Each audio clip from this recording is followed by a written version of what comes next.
సాయిరాం. పూజ్యశ్రీ సద్గురు శ్రీ భరద్వాజ గారి శిష్యులు పూజ్యశ్రీ గురుస్వామి శ్రీ మన్నవ సత్యం గారిచ్చే 16/10/2005 చీరాల పాపరాజు తోటలోని శ్రీ షిరిడీ సాయిబాబా ధ్యాన మందిరంలో చేసిన సత్సంగము. శ్రీ సాయినాథ మహారాజ్ కీ జై, భరద్వాజ మహారాజ్ కీ జై, గురుదేవ దత్త కీ జై. దిగంబరం భస్మ విలేపితాంగం బోధాత్మకం ముక్తికరం ప్రసన్నం నిర్మానసం శ్యామతనుం భజేహం దత్తాత్రేయం బ్రహ్మ సమాధినిష్టం అనసూయా గర్భరత్నం భోగమోక్షసుఖప్రదం శ్రీపాదవల్లభ పాతు శ్రీ నృసింహ సరస్వతీ. సదా నింబవృక్షస్య మూలాధివాసా సుధాశ్రావిణం తిక్తమప్యప్రియంతం తరుం కల్పవృక్షాధికం సాధయంతం నమామీశ్వరం సద్గురుం సాయినాథం. నమామీశ్వరం సద్గురుం సాయినాథం. గురుర్బ్రహ్మా గురుర్విష్ణుః గురుదేవో మహేశ్వరః. గురు సాక్షాత్ పరం బ్రహ్మ తస్మై శ్రీ గురవే నమః. గురు సాక్షాత్ పరం బ్రహ్మ తస్మై శ్రీ గురవే నమః. గురు సాక్షాత్ పరం బ్రహ్మ తస్మై శ్రీ గురవే నమః. శ్రీ సాయినాథ మహారాజ్ కీ జై, భరద్వాజ మహారాజ్ కీ జై, గురుదేవ దత్త కీ జై. సాయిరాం. ఈరోజు మరలా ఇలా మనం సత్సంగంలో కలుసుకోవటం కేవలం ఆ సద్గురుమూర్తుల కృప, వారి కృప ఉండటం వల్లే మనం ఇలా మళ్ళీ సత్సంగం చేసుకోగలుగుతున్నాం. అందుకని ఆ సద్గురుమూర్తులకి ఒకసారి కృతజ్ఞతలు తెలుపుకుందాం. సాయినాథ మహారాజ్ కీ జై, భరద్వాజ మహారాజ్ కీ జై, గురుదేవ దత్త కీ జై. శ్రీ సాయినాథ్ మహారాజ్ కీ జై, భరద్వాజ మహారాజ్ కీ జై, గురుదేవ దత్త కీ జై. శాంతి ద్వీపం షిర్డీ.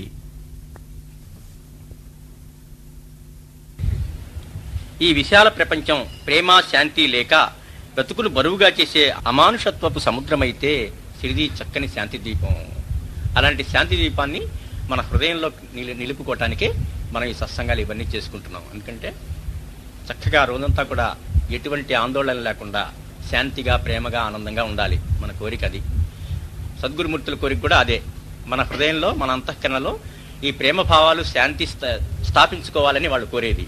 వాళ్ళ ప్రబోధాలన్నీ కూడాను దాని చుట్టూ పరిభ్రమిస్తూ మనల్ని ఆ స్థితికి అందజేయాలని వాళ్ళు తపతపలాడుతూ ఉంటారు. అందుకని మనం ఏదైనా ఈ పారాయణ ఇవన్నీ చేసుకున్నప్పుడు విజయదశమికి ఎక్కువగా మనం పారాయణ చేసుకున్నాం, చక్కగా పండగ చేసుకున్నాం.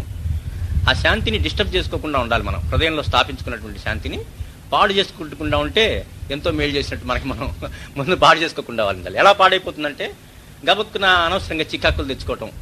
ఆ చికాకు గంట సేపు ఉంటుంది. మనకి ఒక 2 నిమిషాలు చికాకు పడినా కానీ దాని ప్రభావం 4-5 గంటల పాటు మనకుండి మళ్ళీ మనసు స్థిమితించడానికి చాలా టైం పడుతుంది. అందుకని ఎప్పుడు కూడా చికాకు తగ్గించుకుంటూ ఉండాలి. ఆధ్యాత్మికతలో మహిమలోని చెప్పబడే వాటికి పెద్ద విలువ ఏమీ ఇవ్వరు. ఆధ్యాత్మికత అంటే ఇది ఒక మానవుడు సాధించాల్సినటువంటి ఒక స్థితి. మనిషి దైవంగా పరిణామం చెందాలి. ఈ చెడ్డ గుణాలన్నీ దైవానికి దూరం చేసే గుణాలన్నింటినీ నిర్మూలించుకొని దైవానికి దగ్గర చేసే గుణాలను పెంపొందించుకుంటూ మనిషి ఆ సద్గురుమూర్తుల్లాగా మనం కూడా మారాలి. అది ఆధ్యాత్మిక విద్య. ఈ ఆధ్యాత్మిక విద్యలో మహిమలు అనే వాటికి పెద్దగా ప్రాధాన్యం ఇవ్వరు. మహిమలు ఏంటంటే ఈ సాధనలో ఒక భాగంగా మధ్యలో కొన్ని సామర్థ్యాలు మనస్సుకు వస్తాయి. మనం శరీరానికి కసరత్తు చేసేటప్పుడు ఎక్కువ బలమైన వస్తువులు మొదట కేజీ కూడా ఎత్తలేని వాడు అదే ఎక్సర్సైజ్లు చేసుకుని బాడీని కనుక బాగా స్ట్రెంగ్త్ బలం చేసుకునేటట్లయితే వాడు 100 కేజీలు కూడా ఎత్తగలుగుతాడు. అట్లాంటి సామర్థ్యం శరీరానికి వస్తుంది. అలాగే ఈ ఆధ్యాత్మిక సాధనలు చేస్తున్నప్పుడు మానసిక సామర్థ్యాలు మనకు వస్తాయి. ఆ మానసిక సామర్థ్యం వచ్చేటప్పుడు ముందు ఏం జరుగుతుందో మనకి తెలియటం, మనకి అనుకున్న వాళ్ళు మన దగ్గరికి రావటం, లేకపోతే మనకి రకరకాలైనటువంటి సామర్థ్యాలు, వాక్శుద్ధి రావటం, ఏదంటే అది జరిగిపోవటం, ఇలాంటివన్నీ మనకు వస్తుంటాయి అనమాట. ఏది కావాలంటే అది రావటం, ఏదైనా సృష్టించడం, ఇవన్నీ కూడా జరుగుతుంటాయి. ఇవన్నీ ఏంటంటే ఒక స్థాయిని బట్టి అనమాట. అణిమ, గరిమ, లక్ష్మ అని సిద్ధులు, 8 సిద్ధులు వస్తాయి మనకి ఈ ఉత్తమ సాధకుడికి. ఈ సాధకులు వాటి వల్ల ఏమైనా మహిమలు చేయగలుగుతారు, కానీ వాటికి అంత ప్రాధాన్యత లేదనమాట దీనిలో. ఎందుకంటే సాధించాల్సింది వీటికన్నిటి అతీతమైనటువంటి దైవస్థితి కాబట్టి, ఈ దైవస్థితిలో మధ్యలో వచ్చినటువంటి మానసిక సామర్థ్యాలు ఇవి. వీటినన్నింటినీ కూడా అర్థమవుకొని ఇంకా గొప్ప సామర్థ్యం ఏదైతే ఉందో దాన్ని పొందటానికే ట్రై చేయాలి. అందుకని వీటిని అప్రస్తుతంగా భావిస్తారు ఆధ్యాత్మిక విద్యలో. అందుకని మిగతా సాంప్రదాయ ఏ సాంప్రదాయాల్లో కూడాను వీటి గురించి పెద్దగా పట్టించుకోరు. రామకృష్ణ పరమహంస ప్రత్యేకంగా చెబుతాడు ఏమని, ఒక ఆయన ఎంతో 12 ఏళ్ళు సాధన చేసి ఒక 2 విద్యలు సాధించుకొస్తాడు. ఏమిటంటే గాలిలో తేలిపోగలడు అతను, అట్లాంటి విద్య సాధిస్తాడు. అట్లాగే నీటి మీద నడుచుకుంటూ వెళ్ళగలడు. పరమహంస దగ్గరికి వచ్చి కాపాలి కూడా ఆయన, నేను ఇలాంటి విద్యలు 2 సాధించాను అని చెప్పి చూపించబోతాడు ఆయనకి. ఇంత 12 ఏళ్ళు కష్టపడి నువ్వు విద్య సాధించింది ఎందుకు, ఒక పావలా ఇస్తే పడవలో తీసుకెళ్తాడు కదా వాడు, నువ్వు ఇంత కష్టపడ్డావు ఎందుకు 12 ఏళ్ళు అంటాడు అనమాట. అంటే మనం సాధించాల్సింది అది కాదు, అంతకంటే అతీతమైనటువంటి దైవస్థితి. దైవస్థితి ఏంటంటే ఉత్తమ గుణాలు సాధించుకోవటమే. మనలో ఉండేటటువంటి భగవంతుడికి దూరం చేసే గుణాలన్నింటినీ తగ్గించుకొని ఉత్తమ గుణాలు సాధించకపోతే మన పరమాత్మ సన్నిధికి మనకి చేరగలుగుతాం అన్నమాట. అట్లాగే బాబా చరిత్రలో కూడా ఉంటుంది. ఒకటి ఇట్లాగే సామర్థ్యం వచ్చి ఆయనకి ఆధ్యాత్మిక సామర్థ్యం, విద్యలో సాధనలో సామర్థ్యం వచ్చి ఇంటి దగ్గర తగలబడుతున్నటువంటి ఒక ఇంట్లో అవన్నీ కనిపిస్తుంటాయి ఆయనకి. కనిపిస్తుంటే బాబాకి వచ్చి చెబితే అవన్నీ వేశ్య ప్రదర్శన లాంటివి, అవన్నీ పట్టించుకోక చూడవాకంటాడు, కళ్ళు తప్పించేసుకోమంటాడు, మళ్ళీ ముందుకు పొమ్మంటాడు, బాబాకి దగ్గర చర్యలు తీసుకోమంటాడు. అందుకని ఆధ్యాత్మిక విద్యలో మహిమలని చెప్పబడే వాటికి పెద్ద విలువలేమి ఇవ్వరు. ఎందుకంటే ఆధ్యాత్మికత అంటే దుఃఖపూరితమైన జన్మల వలయాల్లో చిక్కిన జీవులు దుఃఖరహితమైన శాశ్వత ఆనంద స్థితిని పొందటం నేర్పే విద్య. కష్టాలు పాలవుతున్నాం మనం అనుక్షణం కూడాను, సుఖం కొంచెం, కష్టం ఎక్కువ, అపారమైన కష్టం. ఈ సుడిగుండం నుంచి బయటపడటానికి నేర్పేది ఆధ్యాత్మిక విద్య. దుఃఖపూరితమైన జన్మల వలయాల్లో చిక్కిన జీవులు దుఃఖరహితమైన శాశ్వత ఆనంద స్థితిని పొందటం నేర్పే విద్య. అంటే బాబాను మాస్టారు ఎటువంటి స్థాయిలో ఉన్నారో, ఏ ఆలంబన లేకుండా ఎప్పుడు కూడా ఆనంద స్థితిలో ఎట్లా ఉన్నారో అటువంటి స్థితిని మనకు అందించేటటువంటి విద్య ఆధ్యాత్మిక విద్య. అటువంటి స్థితిని చేరుకోవటానికి చేసే సాధనలో ఒక స్థితిలో సాధకునికి కొన్ని అతీతమైన శక్తులు రావచ్చు. ఇందాక మనం అనుకున్నటువంటి శక్తులన్నీ కూడా వస్తాయి తప్పకుండాను, వాటిని బైపాస్ చేసుకుంటూ వెళ్ళాలి మనం. అంతేకాక దుఃఖరహితమైన స్థితిని పొందిన మహనీయులు తామే విశ్వ చైతన్య స్వరూపులై ఉంటారు. నిజంగా ఆ స్థితిని పొందిన వాళ్ళు, బాబా లాంటి వాళ్ళు ఎట్లా ఉంటారంటే విశ్వమంతా తామే నిండి ఉంటారు, విశ్వ చైతన్య స్వరూపులు. కనుక అతీతమైన సంఘటనలు కల్పించడం వారికి అసాధ్యం కాదు. ఏది తలుచుకుంటే అది ఆ సంఘటన అక్కడ ఏర్పరచగలుగుతారు. వాళ్ళకి మొత్తం అంతా వాళ్ళేగా, భగవంతుడేగా మొత్తం అంతా, ఆయనేగా సృష్టి అంతా ఏర్పరిచింది. అంత సృష్టి ఏర్పరిచిన వాడికి ఇంకో లీల చూపించడం అనేది అసాధ్యం కాదు, వాళ్ళ చేతిలో ఉండే పని అది. సంకల్పం మాత్రాన వారు ఏ కార్యమైనా నెరవేర్చగలరు. ఒక సంకల్పం చేస్తే చాలు వాళ్ళకి వచ్చేస్తుంది. రమణ మహర్షి దగ్గర ఆశ్రమంలో కొండల్లో ఉంటుంటారు వాళ్ళు, అరుణాచలంలో. శిష్యులు శేతాల స్వామిని, పళ్ళ స్వామిని ముఖ్యమైన శిష్యులు ఉంటారు. స్వామికి ఒక చోట ఉంటుంటే, ఒక గుహలో ఉంటుంటే నీళ్లు లేక ఇబ్బంది కలుగుతాయి అక్కడ. అంతగాని అంతా వెతుకుతారు ఒక చోట, అంతకంటే మంచి ప్రదేశం ఉంటుందేమోనని వెతికితే ఒక చోట కొండలో ఒక ప్రదేశం, చక్కటి ప్రదేశం కనిపిస్తుంది. గుహ అంతా ఉంటుంది, చెట్లు అవన్నీ చక్కగా ఉంటాయి. ఇక్కడ మన స్వామి మనం గడక ఉంటే చాలా బాగుంటుంది అనుకుంటారు వాళ్ళు. అనుకొని ఇక్కడికి వచ్చి కాదు, కానీ అక్కడ మాత్రం ఒక్కటే లోపం ఉంటుంది, నీళ్లు మాత్రం ఉండవు అక్కడ. నీళ్లు కనుక ఉండేటట్లయితే అక్కడ ఉండటానికి చాలా సౌకర్యంగా ఉంటుంది. ఆ విషయం వచ్చి స్వామికి చెబుతారు, రమణ మహర్షికి చెబుతారు. అక్కడ చాలా బాగుంది, ఒకసారి రాండి చూద్దామంటే వెళ్ళి చూస్తాడు. కానీ ఇక్కడ నీళ్లు లేవు స్వామి, మీరు కనుక ఒక సంకల్పం చేస్తే ఇక్కడ నీళ్లు కనుక తెప్పించేటట్టయితే మనం ఇక్కడ ఉండిపోదాం అని చెప్పంటారు. భగవంతుడి స్థితి ఏంటి, సాధించడం అంటే ఏంటంటే సంకల్పరహిత స్థితి. మనకి భగవంతుడికి మధ్య ఎప్పుడు సంకల్పాలు చేస్తూ ఉంటుంది. ఆ సంకల్పాలు శాశ్వతంగా నిర్మూలించుకోవటమే మనం చేయాల్సింది. ఇంకా అప్పుడు సంకల్పరహిత స్థితే భగవంతుడి యొక్క స్థితి. మరి సంకల్ప రహిత స్థితిలో ఉన్న భగవంతుడు మళ్ళీ సంకల్పం ఎట్లా చేస్తాడు? మళ్ళీ రమణ మహర్షి అట్లాంటి స్థితిలో ఉన్నవాడు, సంకల్పరహితుడు. ఆయన ఏ సంకల్పాలు ఆయన మనసు ఉత్పత్తి చేయదు. అట్లాంటి స్థితిలో ఉన్నవాడిని మళ్ళీ సంకల్పం చేయమని కోరుతున్నాడు. వాళ్ళకి పట్టదనమాట, ఎందుకంటే వాళ్ళకి ఎట్లా ఉన్నా ఒకటే వాళ్ళకి. అంటే ఆయన ఏం చేస్తా అంటే పట్టించుకోడు, ఎందుకంటే సంకల్పం చేయమంటున్నాడు కదా మళ్ళీ, అందుకని అనమాట పట్టించుకోడు. ఎంతో బతిలాడనమాట, సరి సరి అంటాడు ఆయన. సరి అంటే ఓకే అనమాట, ఆశిస్తులు అనమాట. రమణ మహర్షి ఇచ్చే 2 మాటలు అవి. సరి సరి అంటే పెద్ద ఆశిస్తు అనమాట. అనగానే ఏమవుతుందంటే ఆ రాత్రికి పెద్ద కుంభవృష్టి వచ్చేసి చుట్టూ ఉన్న వాతావరణం అంతా మారిపోతుంది. ఆ కొండలో రాళ్ళు అటువటివి పడిపోయి మధ్యలో ఒక చక్కటి చలమ ఏర్పడుతుంది, నీళ్లు ఏర్పడతాయి, అక్కడి నుంచి ప్రవహిస్తూ ఉంటుంది. దానికి ఏదో తీర్థం, రమణ తీర్థం అని పేరు పెడతారు దానికి, ఉంది అది అట్లా సృష్టింపబడింది రమణ మహర్షి చేత. అట్లా వాళ్ళకి అసాధ్యమైంది ఏం లేదు. సకల అన్ని నీళ్లను, కొలలను, అన్ని సాగరాన్ని సృష్టించిన వాడికి కావాల్సిన నీళ్లు సృష్టించుకోవడం పెద్ద సమస్య కాదు వాళ్ళకి. కనుక అతీతమైన సంఘటనలను కల్పించడము వారికి అసాధ్యం కాదు. కలుసుకుంటే ఏమైనా చేయగలుగుతారు వాళ్ళు. సంకల్పం మాత్రాన వారు ఏ కార్యమైనా నెరవేర్చగలరు. మానవాతీత మహిమైన ఏ మహిమనైనా చేయగలరు. మనం చేయలేని మహిమలు ఏదైనా సరే వాళ్ళు అతీత స్థితిలో ఉన్నారు కాబట్టి వాళ్ళు చేయగలుగుతారు. అంతేకాక సాయి స్వయంగా పరమాత్మ. ముఖ్యంగా బాబా సంగతి ఏంటంటే పరమాత్మే స్వయంగా మానవ రూపంలో అవతరించినటువంటి స్థితి అయింది. ఆయన నుంచి దివ్యలీలలు అవంతటా అవే ప్రకటమవుతూ ఉంటాయి. పరమాత్మే అవతరించినప్పుడు ఒక లీలా అవతార కార్యంగా ఆయన వచ్చినప్పుడు నిజంగానే వాళ్ళకి సహజంగానే ఆయన నుంచి ఎన్నో లీలలు వెల్లడవుతూ ఉంటాయి. అవన్నీ సహజం, అది సహజాతి సమయంగా వస్తూ ఉంటాయి వాళ్ళ సంకల్పం చేయనక్కర్లేకుండానే. పరమాత్మ సాయి సిరిదిలో గురుస్థాన్ భద్రపరచమని చెప్పి అటనట తిరుగుతూ సిరిది విడిచి వెళ్లిపోయిన తర్వాత మరలా ఆయన ఒక మామిడి చెట్టు కింద కూర్చొని కనిపించారు. గురుస్థాన్లో తవ్విన తర్వాత లోపల ప్రమిదిలో అవన్నీ వెలుగుతున్న దీపాలని కనిపించిన తర్వాత ఇది తన గురుస్థానం అని కదిలించద్దని చెప్పి ఎవరికి గ్రామస్తులు ఏమర్చి వెళ్ళిపోతాడు బాబా. వెళ్ళిపోయిన తర్వాత 2-3 సంవత్సరాలకు, 1.5 సంవత్సరాలకి మళ్ళా ఒక రోడ్డు, ఒక వీధి, ఒక బాటలో ఒక మామిడి చెట్టు కింద కూర్చొని ఒక వ్యక్తి కనిపిస్తాడు బాబా గారు. తర్వాత మరలా ఆయన ఒక మామిడి చెట్టు కింద కూర్చొని కనిపించారు. మనం వేప చెట్టే పట్టించుకుంటాం కానీ బాబా మామిడి చెట్టు కూర్చున్నాడు, అది మనం పట్టించుకోం ఎక్కువగా కదా. మామిడి చెట్టు కూడా ముఖ్యమైనది. కొంతకాలం అక్కడ కూర్చున్నాడు బాబా మామిడి చెట్టు కింద. ఆయన ఒక మామిడి చెట్టు కింద కూర్చొని కనిపించారు. సిరిదికి కొంత దూరంలో దూప్ అనే గ్రామం ఉంది. ఆ గ్రామంలో గ్రామాధికారి చాంద్ పటేల్. అతను గొప్ప ధనవంతుడు కూడా. ఈ లీల అందరికీ తెలిసిందే, అయినా కానీ కొత్త విశ్లేషణ. ఆ రోజుల్లో ఈ రోజుల్లో ధనవంతులకు ఖరీదైన సొంత కార్లు ఉన్నట్టుగా ఆ రోజుల్లో మంచి ఖరీదైన గుర్రాలు, టాంగాలు అనబడే గుర్రపు బండ్లు ఉండేవి. గుర్రాల్లో ఎన్నో రకాలు ఉంటాయి. అరేబియా గుర్రం కొన్ని లక్షల డాలర్లు చేస్తుంది, అటువంటి గుర్రాలు ఉంటాయి. అటువంటి ఉత్తమమైన గుర్రం ఈ చాంద్ పటేల్కి ఉండేది. సొంతమైన కార్లు ఉన్నట్టు ఆ రోజుల్లో మంచి ఖరీదైన గుర్రాలు, టాంగాలు అనబడే గుర్రపు బండ్లు ఉండేవి. మొన్నమాట దాకా ఈ టాంగాలు సిరిదిలో మనకు కనిపిస్తుండేవి.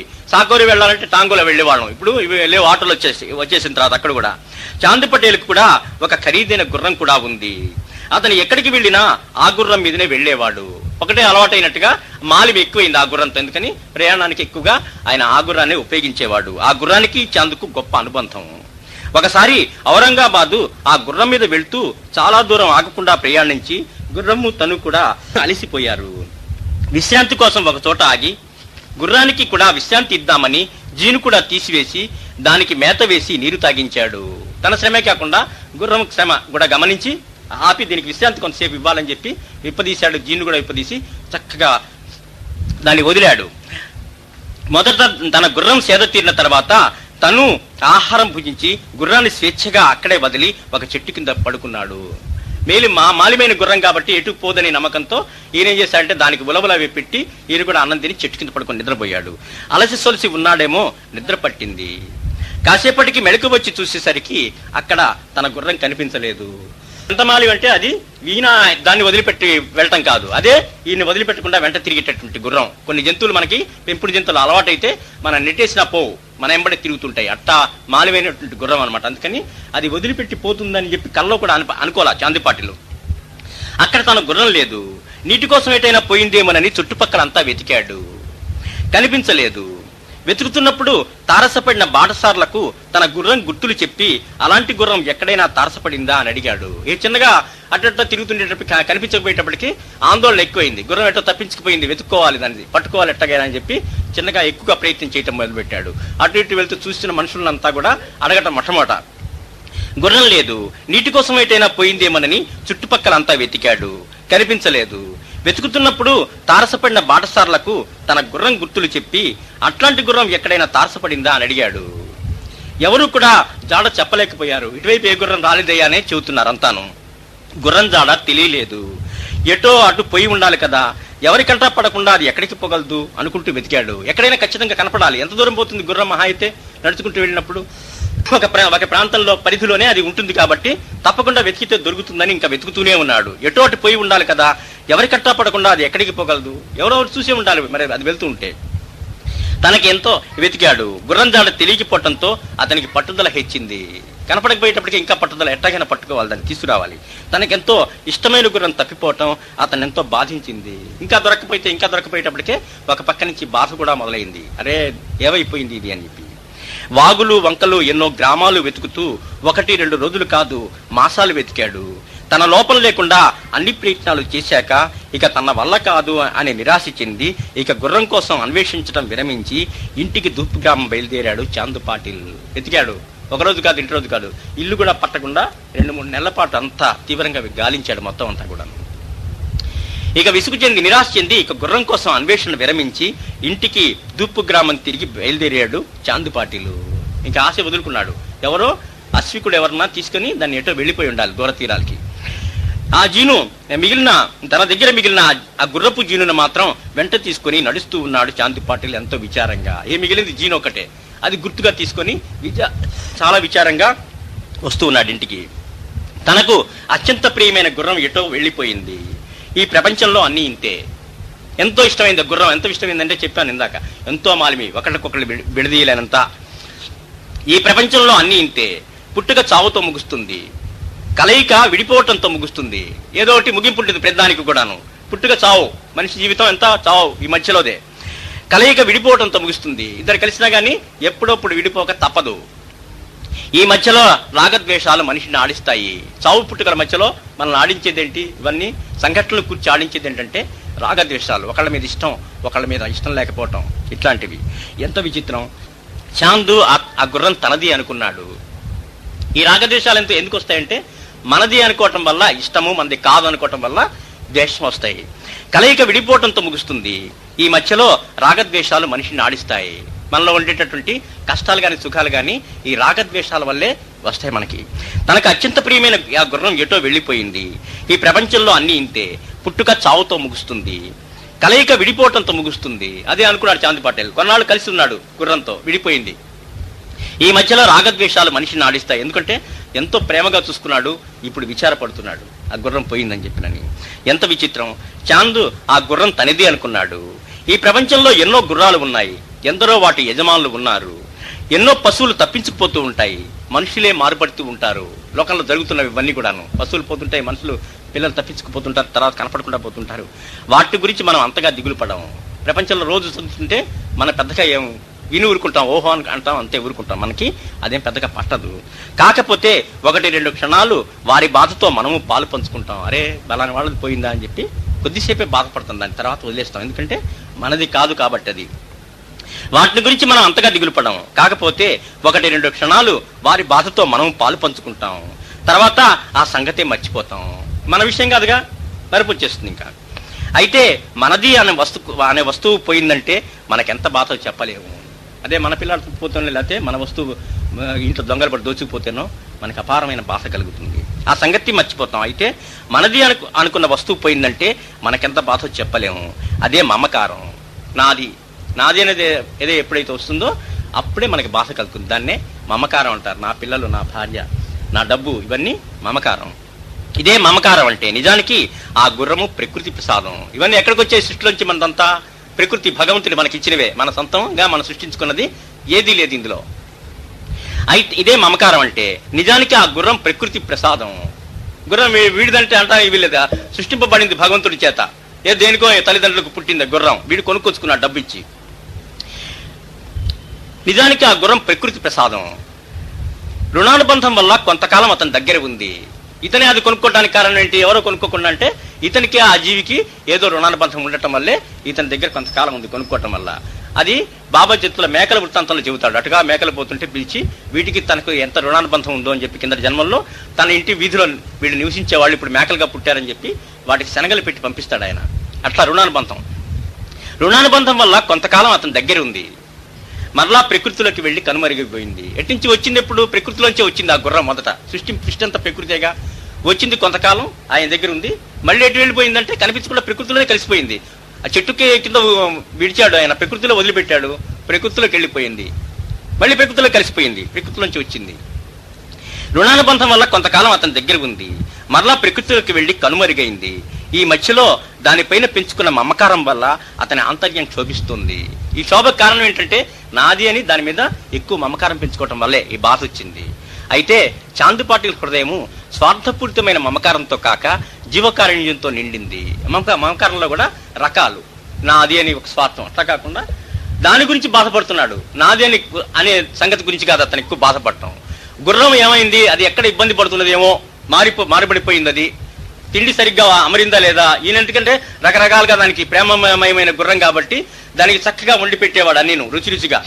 ఇప్పుడు అదే ఎక్కడ పచ్చగడ్డి మేస్తూ ఏది తినకూడదు, ఏది తింటున్నదో, ఆహారం దొరుకుతున్నదో లేదో అట్లాంటి బాధపడుతున్నాడు ఆయన. ఈ మధ్యలో దానిపైన పెంచుకున్న మమకారం వల్ల అతని ఆంతర్యం క్షోభిస్తోంది. అయితే చాంద్ పాటిల్ హృదయము స్వార్థపూరితమైన మమకారంతో కాక జీవకారుణ్యంతో నిండింది. ఎందుకంటే అతనికి దాని మీద ప్రేమ అట్లా. అతను తప్పిపోయిన ఆ మూగజీవి ఏ ప్రమాదానికి గురైందో, లేక తానెంతో ప్రేమతో తినిపించే దానా దానికి ఇప్పుడు లేదు కదా. ఎక్కడ చచ్చిపోయిందో, ఏదైనా పులో సింహం వాత పడి చచ్చిపోయిందేమో, లేకపోతే పెట్టే ఆహారం లేక, రోజు పెట్టే ఆహారం లేక బాధపడుతున్నదేమో. ఏ ప్రమాదానికైనా గురైందో, లేక తానెంతో ప్రేమతో తినిపించే దానా దానికి ఇప్పుడు లేదు కదా. కనీసం గడ్డి పరకలైనా దొరుకుతాయో లేదో అనేటటువంటి కారుణ్యభావంతో అతని హృదయం బాధపడుతుంది కాబోలు. మన పిల్లవాడికి దూరంగా ఎక్కడన్నా ఉంటే, ఎక్కడ ఊరికి వెళ్తే సరిగ్గా తింటున్నాడో లేదో అని చెప్పి మనం ఎట్లా బాధపడతామో, ఇతను పెంచుకున్న ప్రేమ వల్ల, గుర్రం మీద పెంచుకున్న ప్రేమ వల్ల అది ఎట్లా ఉన్నది అని చెప్పి దాని పరిస్థితి ఏమిటి, సరిగ్గా ఉన్నదా లేదా, దానికి తిండి అమరుతున్నా లేదా, ఇవన్నీ ఆలోచిస్తున్నాడు అతను. అతని హృదయం బాధపడుతుంది కాబోలు. మరి దాన్ని కాపాడమని, ఎలాగైనా తన వద్దకు చేర్చమని ఏ దైవానికి ఏ ప్రార్థనతో విన్నపాలు చేసుకున్నాడో. మరి అంత బాధ ఉన్నప్పుడు ఏం చేస్తాం మనం? ఇంకా మనం చేతగాందైనప్పుడు ఏ దైవం నీవే దిక్కు నాయనా, అది ఎక్కడుందో దాన్ని కాపాడుతూ ఉండు, ఎప్పటికైనా నా దగ్గరికి దాన్ని చేర్చు అని చెప్పి అతని ఆంతర్యం బహుశా క్షోభిస్తూ దైవానికి మొక్కుకొని ఉంటుంది, ప్రార్థిస్తూ ఉంటుంటుంది. ఎందుకంటే మానవుడు చేసేటటువంటి అప్పుడు అట్లాంటి పరిస్థితుల్లో ఎవరైనా సరే చేసే పని అది భగవంతుని ప్రార్థించడమే. భగవంతుని ప్రార్థించాడు చాంద్ పాటిల్, ఏమని? నా గుర్రాన్ని రక్షించు, దాన్ని ఇబ్బంది లేకుండా చూడు, నా దరికి చేర్చు అని చెప్పి ప్రార్థించి ఉంటాడు ఆయన. మరి దాన్ని కాపాడమని, ఎలాగైనా తన వద్దకు చేర్చమని ఏ దైవానికి ఏ ప్రార్థనతో విన్నపాలు చేసుకున్నాడో. మరి గుర్రానికి గుర్తుగా మిగిలిన జీనును విడువలేక తన వీపు మీద దాన్ని వేసుకుని మోస్తూ చిన్నగా నిరాశగా తిరిగి ఇంటిదారి పట్టిన చాంద్ పటేల్ మార్గంలో ఒక చోట ప్రేమపూరితమైన ఒక పిలుపు విని ఆ వైపు చూశాడు. భగవంతుని ప్రార్థిస్తున్నాడు కదా, నా గుర్రం సంగతి చూడవయ్యా బాబు అని. అందుకని పిలిచాడు, భగవంతుడే పిలిచాడు. చాంద్ పాటిల్ అని పిలిచాడు. పాటిల్ ఇట్రా అని. ఎవరు పిలిచింది? బాబా మామిడి చెట్టు కింద కూర్చొని. దైవమేగా బాబా. మనం చేసిన ప్రార్థనలు దైవం మానవ రూపంలో అవతరించిన దైవానికి చేరింది చాంద్ పాటిల్ యొక్క ప్రార్థన. మిగిలిన జిన్ను విడవలేక తన వీపు మీద దాన్ని వేసుకుని మోస్తూ చిన్నగా నిరాశగా తిరిగి ఇంటిదారి పట్టిన చాంద్ పటేల్ మార్గంలో ఒక చోట ప్రేమపూరితమైన ఒక పిలుపు విని ఆ వైపు చూచాడు. రోడ్డు పక్కగా ఒక మామిడి చెట్టు కింద అరుగు మీద కూర్చుని ఉన్నాడు ఒక వింతైన వ్యక్తి. భగవంతుడి ప్రార్థన అంది, భగవంతుడు స్పందిస్తున్నాడు. తిరిగి ఇంటిదారి పట్టిన చాంద్ పటేల్ మార్గంలో ఒక చోట ప్రేమపూరితమైన ఒక పిలుపు విని ఆ వైపు చూశాడు. రోడ్డు పక్కగా ఒక మామిడి చెట్టు కింద అరుగు మీద కూర్చుని ఉన్నాడు ఒక వింతైన వ్యక్తి. మామూలు రకంగా లేడు. ఆ మామిడి చెట్టు కింద ఒక వ్యక్తి కూర్చుని ఉన్నాడు. అతని వేషం వింతగా ఉంది. మోకాళ్ల కింద దాకా ఉండే పొడుగాటి లాల్చీ తొడుక్కొని ఉన్నాడు. తలపైన టోపీ ఉంది. చంకలో ఒక కర్ర ఉంది. చూడటానికి పకీర్లాగా ఉన్నాడు. చాంద్ పాటిల్ వైపు చూచి ఆయన చిరునవ్వు నవ్వాడు. దగ్గరికి రమ్మని పిలిచాడు. పాటిల్ రాని పిలిచి దగ్గర రమ్మన్నాడు. అతన్ని చూచి ఎగతాళిగా నవ్వుతూ, గుర్రం వీపు మీద ఉండాల్సిన జీను నీ వీపు మీద ఉన్నదేమిటి అని పరిహాసంగా అడిగాడు. ఏంటయ్యా, మొయ్యాల్సిందేంటి? గుర్రం వీపు మీద కదా ఉండాల్సింది జీను, నీవేంటి జీను మోస్తున్నావు గుర్రంలాగా అని అడుగుతున్నాడు పరిహాసంగా. తనకు ఒక గుర్రం ఉండేదని, అది ఎటో తప్పిపోయిందని, 2 మాసాలు ఎంత వెతికినా కనిపించలేదని నిరాశతో ఇంటికి వెళ్తున్నానని చెప్పాడు చాంద్ పాటిల్. జరిగిందంతా చెప్పాడు. ఎంతో వెతికాను, దొరకలేదు, నాకెంతో ప్రేమపూరితమైన గుర్రం, అందుకని దానికి గుర్తుగా దీన్ని ఇంటికి తీసుకెళ్తున్నానని చెప్పాడు. అదేటో తప్పిపోయిందని, 2 మాసాలు ఎంత వెతికినా కనిపించలేదని నిరాశతో ఇంటికి వెళ్తున్నానని చెప్పాడు చాంద్. వింత పకీరు పక్కనే గల కాలువ బుడ్డన వెతకమని సూచించాడు. గుర్రమా అక్కడే ఉంటుంది, ఆ కాలువ పక్కన వెతుకుపో కనిపిస్తుంది. పకీరు మాటను తోసివేయలేక అక్కడికి వెళ్లి చూశాడు చాంద్ పాటిల్. అతని ఆశ్చర్యానికి ఆనందానికి అంతులేదు. తనకు ప్రియాతి ప్రియమైన తన గుర్రం ఆ కాలువ బుడ్డన గడ్డి మేస్తూ ఉంది. ఇందాక అతని భగవంతుని ఆ హృదయం ఎట్లయితే ఆర్తితో ప్రార్థన చేస్తున్నప్పుడు ఆ భగవంతుడు బాబా రూపంలో విని, బాబానే భగవంతుడు కాబట్టి ఆయన విని చక్కగా చూపించాడు. అంటే ప్రార్థనకి ఫలించింది, అతని ప్రార్థన ఫలించింది. బాబాకు చేసిన ప్రార్థన. అతని ఆశ్చర్యానికి ఆనందానికి అంతులేదు. తనకు ప్రియాతిప్రియమైన తన గుర్రం ఆ కాలు బుడ్డను గడ్డి మేస్తూ కనిపించింది. ఇదంతా దిగ్భ్రాంతి చూస్తున్నాడు. ఈ నిరాశతో రావటం ఏంటి, పక్కీరు పిలవటం ఏంటి, ఆయన చెప్పటం ఏంటి, గుర్రం కనిపించడం ఏంటి. చాంద్ పటేల్ పరిగెత్తుతూ వెళ్లి గుర్రాన్ని పట్టుకున్నాడు. ఇంకా ఆగలేకపోయాడు. గుర్రాన్ని చూడంగానే ఒళ్ళంతా నిమిరాడు. ఎక్కడున్నావు ఇన్నాళ్ళు అన్నాడు. అంటే 2 నెలలు గడిచిపోయింది అప్పటికి. నేను ఒళ్ళంతా నిమిరాడు. ఎక్కడున్నావు ఇన్నాళ్ళు అన్నాడు. ఒక్క క్షణం ఒళ్ళు మర్చిపోయాడు. గుర్రం పైన తనకు గల ప్రేమతో నిండిపోయాడు. ఒక్కసారి దాని మీద ప్రేమ వచ్చేసింది. నిమిరాడు, దాన్ని అంతా సరిగ్గా చూసుకున్నాడు. దగ్గరికి తీసుకొచ్చాడు. వెంటనే పక్కీరు గుర్తొచ్చాడు. అప్పుడు గుర్తొచ్చాడు బాబా. ఇదంతా దాన్ని సముదాయించిన తర్వాత ఒక్క క్షణం ఒళ్ళు మర్చిపోయాడు. గుర్రం పైన తనకు గల ప్రేమతో నిండిపోయాడు. వెంటనే పకీర్ గుర్తొచ్చాడు. ఆయన చలవ వల్ల కదా నా గుర్రం దొరికింది అనుకుని తన గుర్రాన్ని తీసుకొని పకీర్ దగ్గరికి వచ్చాడు. గుర్తొచ్చాడు, వైపు చూశాడు, బాబా వైపుకి. మామిడి చెట్టు కింద ఆయన అక్కడ అట్టాగే కూర్చొని ఉన్నాడు. అప్పుడు తీసుకొచ్చాడు గుర్రాన్ని కూడా. వెంటనే పకీర్ గుర్తొచ్చాడు. ఆయన చలవ వల్ల కదా నా గుర్రం నాకు దొరికింది అనుకుని తన గుర్రాన్ని తీసుకొని పకీర్ దగ్గరికి వచ్చాడు.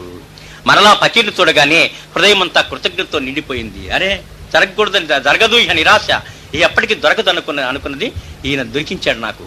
కృతజ్ఞతతో నిండిపోయింది హృదయం. మరలా పకీర్ను చూడగానే హృదయం అంతా కృతజ్ఞతతో నిండిపోయింది. ఆయన దగ్గరికి వచ్చి ఆయనకు నమస్కరించుకున్నాడు. కృతజ్ఞతలు తెలిపాడు. తమరు ఎవరు, ఎక్కడుంటారని అడిగాడు. ఇహ వివరాలు మొదలు పెడుతున్నాడు. ఇంతటి మహిమ చేశాడు. పోయి దొరకదనుకున్న గుర్రాన్ని దొరికిచ్చాడు. ఏంటి ఈయన ఎవరు, అసలు ఇంత మహిమ ఎక్కడ దీనికి? తమరు ఎక్కడుంటారని అడిగాడు. కొంతసేపు ఆ పక్కీర్ దగ్గరే గడిపి ఇహ ఇంటికి బయలుదేరడానికి సెలవడిగాడు చాంద్ పటేల్. అప్పటికే 2 నెలలైంది. ఈయన దగ్గర కూర్చున్నాడు. మరి ఎక్కడ అని అడిగాడు.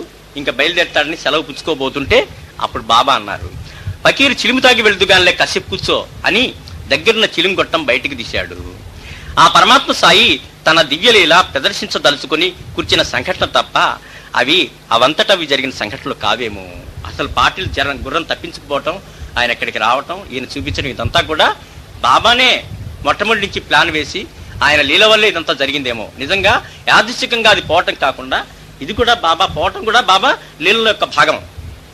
పకీర్ చిలిం తాగి వెళుతుగానే కాసేపు కూర్చో అని తన దగ్గరున్న చిలుం గొట్టం బయటకు తీశాడు. ఎందుకంటే చాంద్ పటేల్ దాని దగ్గరికి తప్పనిసరిగా రావాలి. ఆయన ఇంట్లో జరిగే పెళ్లితో ఈయన షిర్డీ మళ్ళీ చేరాలి. ఇదంతా ఒక బ్రహ్మాండమైనటువంటి పథకం అన్నమాట. ఆ పథకంలో భాగం. అందుకని ఆ పథకంలో మొట్టమొదటి ఏంటంటే ఈయన గుర్రం తప్పిపోవాలి.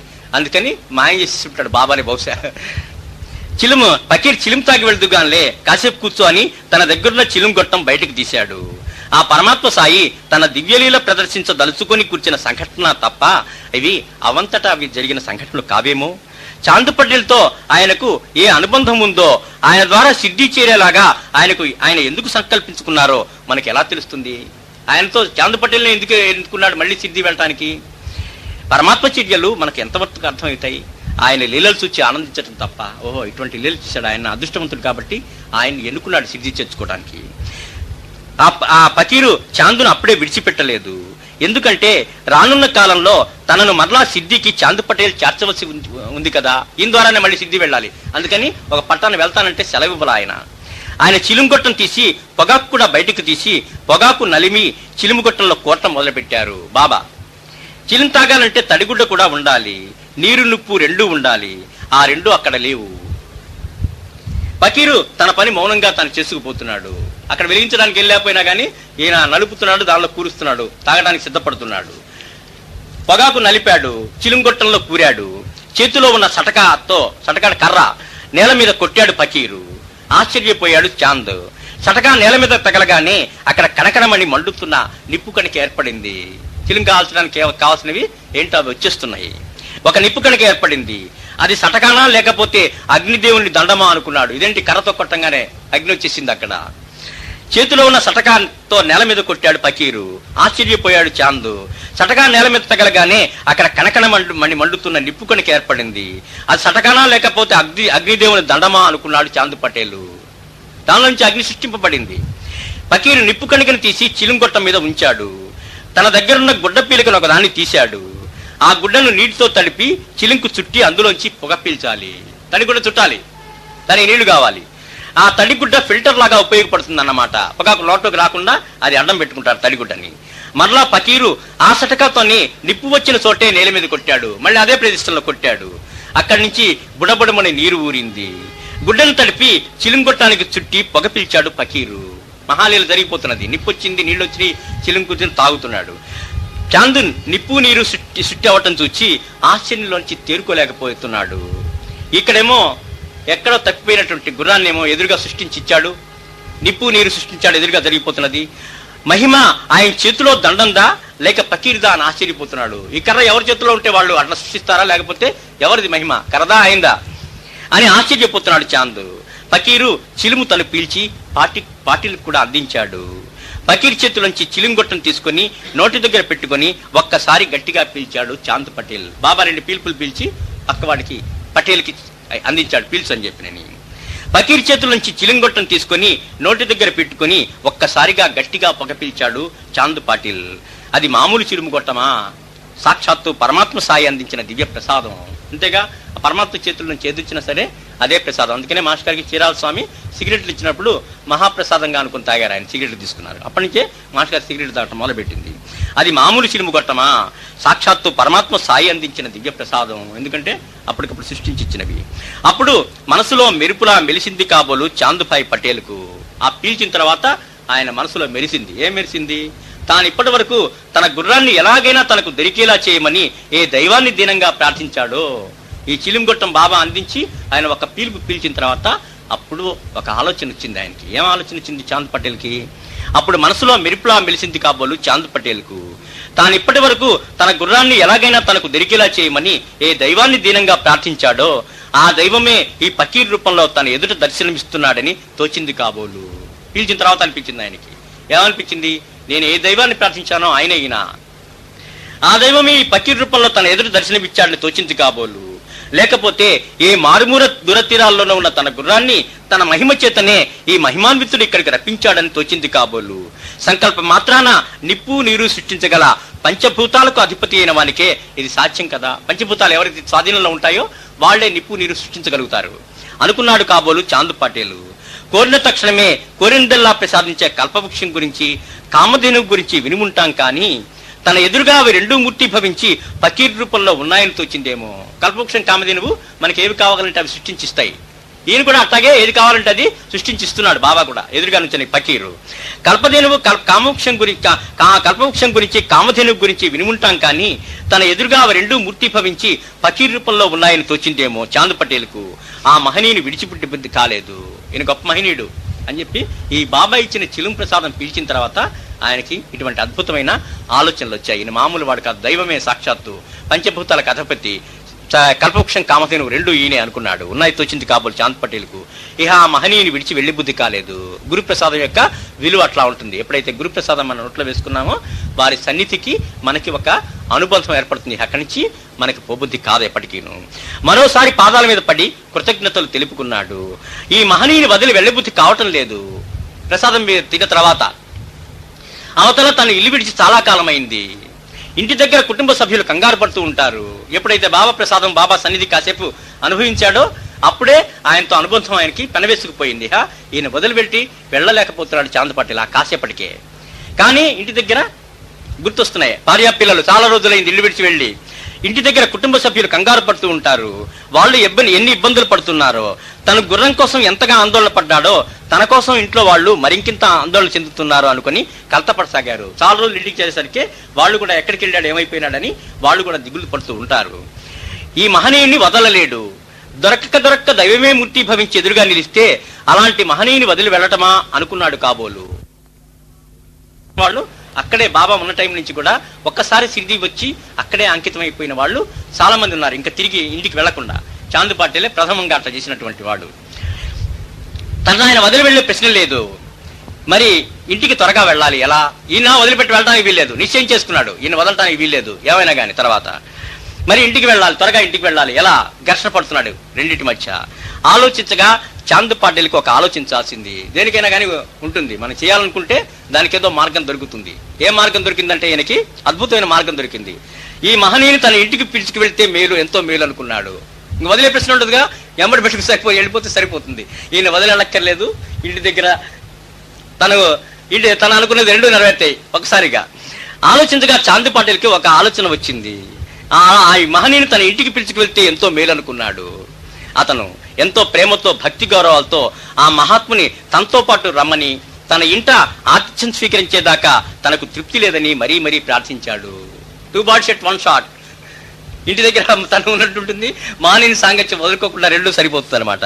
అందుకని అతి దీనంగా, అతి ప్రేమతో, అతి భక్తితో ప్రార్థించాడు. ఎట్టగైనా సాధించాలి, బాబాను తీసుకెళ్ళాలి తన వెంట. అది భక్తి. ఎంతో ప్రేమతో, భక్తి గౌరవాలతో ఆ మహాత్ముని తనతో పాటు రమ్మని, తన ఇంట ఆతిథ్యం స్వీకరించేదాకా తనకు తృప్తి లేదని మరీ మరీ ప్రార్థించాడు. ఎక్కువగా ప్రార్థించేటైతే దైవం తప్పకుండా లొంగుతాడు, కరుణిస్తాడు. మొట్టమొదట విముఖత్వంగా ఉన్న మహనీయుడు కూడా మనకి ప్రసన్నులు అవుతారు ఎక్కువ ప్రార్థన చేసేటట్లయితే. అందుకనే ప్రార్థనలు ఎక్కువసేపు గడిపినందువల్ల అట్లా మన వైపు, దైవాన్ని మన వైపుకు తిప్పుకోవటానికి అవకాశం ఉంది. ప్రార్థనలో అంత మహిమ, మహత్యం ఉంది. ఆతిథ్యం స్వీకరించేదాకా తనకు తృప్తి లేదని మరీ మరీ ప్రార్థించాడు. చాంద్ పాటిల్ అదృష్టం ఎంతని వర్ణించగలము, అతని పూర్వపుణ్యము ఎంతటిదో ఎలా లెక్క వేయగలము. అతని ప్రార్థనను మన్నించి ఆ పరమాత్మ పోదాం పదమని చాంద్ పాటిల్తో సటకా తీసుకొని బయలుదేరాడు. సటకా శంకరపడిన పద అన్నాడు. ఎంత అదృష్టం చాంద్ పాటిల్ది. బాబా అన్నాడు సిరిదిలో ఉండి ఎవరింటికైనా వచ్చాడా, బయట నుంచొని ఆ రొట్టె ముక్కలు తీసుకొని వెళ్ళటం తప్పితే. అంతగా అయితే బైజాబా ఇంటో పంచలో కాసేపు కూర్చునేవాడు, ఒక 5 నిమిషాలు అంతే. ఎవరింటికి వెళ్ళింది లేదు బాబా. కానీ చాంద్ పాటిల్ పిలవంగానే బయలుదేరాడు వాళ్ళ ఊరికి. మరీ మరీ ప్రార్థించాడు. చాంద్ పాటిల్ అదృష్టం ఎంతని వర్ణించగలము, అతని పూర్వపుణ్యం ఎంతటిదో ఎలా లెక్క చేయగలము. ఎందుకంటే దోవ పడుగుతున్న బాబాతో ఎంబడి తీసుకెళ్ళటమే వాళ్ళ ఊరికి. అతని పూర్వపుణ్యం ఎంతటితో ఎలా లెక్క వేయగలము. అతని ప్రార్థన మన్నించి ఆ పరమాత్మ పోదాం పదమని చాంద్ పాటిల్తో సటకా తీసుకొని బయలుదేరాడు. నిర్మల హృదయుడు, ధన్యుడు చాంద్ పాటిల్. మహిమాన్వితుడైన ఆ ఫకీర్ అంగీకారమే చాంద్ నిర్మల హృదయానికి కొలబద్ద. నిర్మలత్వం ఎప్పుడైతే మనం సాధిస్తామో భగవంతుడు మన ఎందుంటాడు, మన వెంట ఉంటాడు ఎప్పుడు తప్పకుండా. అందుకని భగవంతుడు ఆయన వెంట బయలుదేరాడు కాబట్టి చాంద్ పాటిల్ హృదయాన్ని మనం అంచనా వేసుకోవచ్చు. ఎటువంటి హృదయం అంటే ఆయన నిర్మల హృదయుడు, ఆయన చాంద్ పాటిల్. నిర్మల హృదయుడు, ధన్యుడు చాంద్ పాటిల్. ధన్యుడు ఎందుకంటే బాబాయ్కి కృప లభించింది కాబట్టి ఆయన, దానికంటే ధన్యుడు ఇంకొకటి లేడు. మహిమాన్వితుడైన ఆ ఫకీర్ అంగీకారమే చాంద్ నిర్మల హృదయానికి కొలబద్ద. ఆ పరమాత్మ అలా ధూపు గ్రామం చేరాడు. ఆ నిర్మలమైన హృదయాన్ని సాధించి ఎంతో భక్తి ప్రేమలతో బాబా అంగీకారం పొంది ఇద్దరు కలిసి బయలుదేరారు. ధూపు గ్రామ ప్రజలు చాంద్ పాటిల్ లాంటిది గ్రామాధికారిని కలిగి ఉండటం ఎంతో మేలైంది. నానాసాహెబ్ చందోర్కర్ లాంటి మిత్రులు ఉండటం వల్ల ఎంతో మంది బాబా దర్శనాన్ని పొందగలిగారు, బాబా అనుగ్రహాన్ని పొందగలిగారు. అట్లాగే గ్రామాధికారి కూడా ఉత్తముడైతే గ్రామ ప్రజలందరికీ మేలు జరుగుతుంది. ధూపు గ్రామ ప్రజలు చాంద్ పాటిల్ లాంటి గ్రామాధికారిని కలిగి ఉండటం ఎంతో మేలైంది. వారికి కూడా సాయి దర్శన భాగ్యం కలిగింది. ఏ ఊర్లు ఇన్ని వేలు లక్షల గ్రామాలు ఉంటే ధూపు గ్రామమే ఎందుకు వెళ్ళాడంటే చాంద్ పాటిల్ ఆ గ్రామాధికారి అక్కడ ఉంటున్నాడు కాబట్టి బాబా అక్కడికి వెళ్ళాడు ఆయనతో పాటు. వారికి కూడా సాయి దర్శనం లభించింది. ఒక మంచివాడు వల్ల ఎంతో మంది మేలు పొందుతారు. ఆ పరమాత్మ సన్నిధి లభించింది అందరికి కూడాను. ఆ పరమాత్మ ధూపు గ్రామం చేరి ఆ గ్రామంలో నివసిస్తూ ఉండగా చాంద్ పాటిల్ మరియు ఆ గ్రామ ప్రజలు ఆయన్ని సేవించి పునీతులవుతూ ఉన్నారు. వారి పుణ్యఫలం పండింది. అట్లాగే గురుచరిత్రలో కూడా ఒక అతనికి వరం ఇచ్చి వచ్చే జన్మలో నువ్వు ఒక రాజ్యానికి రాజు అవుతావరా అని చెప్తాడు. తర్వాత శ్రీగురుడిగా అవతరించినప్పుడు అతను గురుడున్నాడని చెప్పి కడుక్కొని వచ్చి తన గ్రామానికి, తన రాజ్యానికి తీసుకెళ్లి రాజ్య ప్రజలందరికీ కూడాను శ్రీగురుడు ఆశీస్సులు ఇప్పిస్తాడు. ఎందుకంటే ఆ రాజు గురుభక్తుడు కాబట్టి ప్రజలందరికీ కూడాను ప్రత్యేకమైన ఆశీస్సులు లభిస్తాయి ఆయన వల్ల. అట్లాగే చాంద్ పాటిల్ గ్రామాధికారి అయినందువల్ల ఆ గ్రామస్తులకు ఎంతో మేలు జరిగింది. వారికి కూడా సాయి దర్శనం లభించింది. ఆ పరమాత్మ సన్నిధి లభించింది. పరమాత్మ సన్నిధి అన్ని రోజులు లభించడం అంటే సామాన్యమైన విషయం. అది వాళ్ళతో సాంగత్యం లభించడం. ఆ పరమాత్మ ధూపు గ్రామం చేరి ఆ గ్రామంలో నివసిస్తూ ఉండగా చాంద్ పాటిల్ మరియు ఆ గ్రామ ప్రజలు ఆయన్ని సేవించి పునీతులవుతూ ఉన్నారు. ఎందుకంటే విలువ తెలిసింది కాబట్టి, వ్యక్తి యొక్క విలువ, బాబా యొక్క విలువ తెలిసింది కాబట్టి భక్తి శ్రద్ధలతో ఆయన అందరూ కూడా, గ్రామస్తులందరూ కూడా సేవించుకుంటూ ఉన్నారు. వారి పుణ్యం ఫలించింది, ఆ సేవ ఫలించింది. వారికి కావాల్సినంత ఆశీస్సులు, దివ్య ప్రేమ సాయి అందించారు. రోజు కలుసుకుంటూ ఉండటం వల్ల వాళ్ళకి లభించింది. వారి జీవితాలు ధన్యం చేశారు. అక్కడ ఆయన చేయాల్సిన పరిపూర్ణంగా వాళ్ళకి ఆశీస్సులు ఇచ్చిన తర్వాత మళ్ళీ అక్కడి నుంచి బయలుదేరాలని అనుకున్నాడు కాబోలన ఆయన. ఇలా ఉండగా చాంద్ పాటిల్ బంధువుల పెళ్లి వచ్చింది. పెళ్లి పెద్ద చాందుపాయి, గ్రామంలో గ్రామాధికారి, పైగా బంధువులతో పెళ్లి అయినప్పుడు ఇంక పెద్దంతా ఈయనే సహజంగా. ఇలా ఉండగా చాంద్ పాటిల్ బంధువుల పెళ్లి వచ్చింది. పెళ్లి పెద్ద చాందుపాయి, పెళ్లి కూరు తిరిగి సిరిది గ్రామము. అందువలన పాటిల్ కుటుంబం అంతా బంధుమిత్రులతో సహా సిరిదికి బయలుదేరారు. పెళ్లి అక్కడ చేయాలి, పెళ్లి కూర్చుంది కాబట్టి మగ పెళ్లి వారు చాంద్ పాటిల్ పెళ్లి పెద్ద. అందుకని గ్రామం మొత్తం దాదాపుగా మొత్తం అంతా కూడా బయలుదేరారు సిరిదికి. గ్రామస్తులు చాంద్ కూడా పరమాత్మ ఫకీర్ భక్తులు కనుక ఈ పెళ్లి ఆ పరమాత్మ చేతుల మీదుగా ఆయన దివ్య సన్నిధిలో ఆయన ఆశీస్సులతో జరిపించాలని పాటిల్ కోరిక. తన ఇంట్లో పెళ్లి, తన బంధువులతో, తన ఇంట్లో సన్నిహితులతో పెళ్లి. అందువల్ల పెళ్లి కూతురికి పెళ్లి కొడుక్కి బాబా ఆశీస్సులు ఇప్పించాలి అనుకున్నాడు ఆయన. ఎందుకంటే తన ఎంతో ఇష్టంగా ఉన్నారు కాబట్టి, వాళ్ళు కూడా ఈయన భక్తులే కాబట్టి. ఆయన దివ్య సన్నిధిలో ఆయన ఆశీస్సులతో పెళ్లి జరిపించాలని పాటిల్ కోరిక. తమ సమక్షంలో తమ ఆశీస్సులతో పెళ్లి జరిపించమని అందరూ ఆ పరమాత్మని సాయిని ప్రార్థించారు. మీరు వచ్చి ఈ పెళ్లిని ఆశీర్వదించాలి, ఈ పెళ్లి కూతురు పెళ్లి కుమార్ని మీరు దివ్య సన్నిధి కావాలి మాకని చెప్పి ప్రార్థిస్తే వెంటనే బాబా కూడా బయలుదేరారు. ఆ నూతన దంపతులు అదృష్టవంతులు. ఎందుకంటే బాబా సిద్ధి వచ్చి ఆ పెళ్లికి వస్తానని చెప్పి వాగ్దానం చేశాడు కాబట్టి, అంగీకరించాడు కాబట్టి ఆ దంపతులు కూడా ఎంతో అదృష్టవంతులు. తమ సమక్షంలో తమ ఆశీస్సులతో పెళ్లి జరిపించమని అందరూ ఆ పరమాత్మని ప్రార్థించారు. ఆ నూతన దంపతులు కూడా అదృష్టవంతులు.